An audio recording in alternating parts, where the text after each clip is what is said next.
নমস্কার, টপি ডেলি লাইফের পুরীর আরও একটি ব্লগে সবাইকে স্বাগত জানাই। মন্দিরে পুজো দেওয়ার পর চলে গেছিলাম এখানকার একটা মঠে।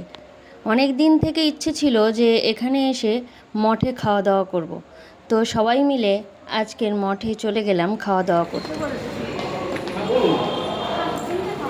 জগন্নাথ স্বামী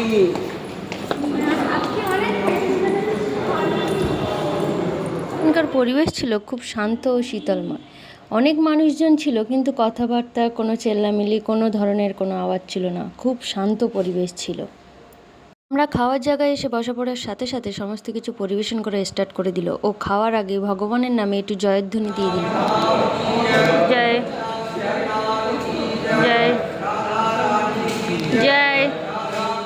প্রথমেই পাতে দিয়ে দেওয়া হলো ভাত ও শুক্তো, দিয়ে শুরু হলো।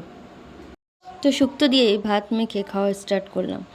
শুক্তোটার টেস্ট জাস্ট অসাধারণ ছিল।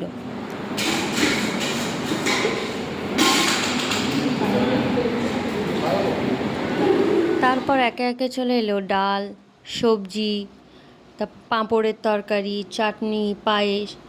প্রতিটা তরকারি খুব সুস্বাদু ছিল। ভগবানের জায়গায় কোনো খাবার ভগবানের নামে উৎসর্গ করলে তার টেস্ট দ্বিগুণ বেড়ে যায়। খাওয়া দাওয়া কমপ্লিট করে কিছুক্ষণের জন্য রেস্ট নিয়ে আবার রওনা দিলাম বাড়ির উদ্দেশ্যে। স্টেশনে চলে এসেছি।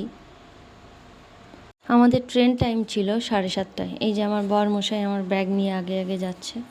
আমাদের পুরী যাওয়া ও বাড়ি ফিরে আসার টাইমটা এতটাই শর্ট ছিল যে আমরা বাইরে থেকে কোনো খাবার আনতে পারিনি। ট্রেনের খাবারই অর্ডার করেছিলাম রাত্রিরে খাওয়ার জন্য, যেটা ছিল খুবই বাজে। কারণ আমরা এর আগে প্রায় 10 বছর আগে ট্রেনের খাবার অর্ডার করে খেয়েছিলাম, তারপর আর কোনো দিন খাইনি।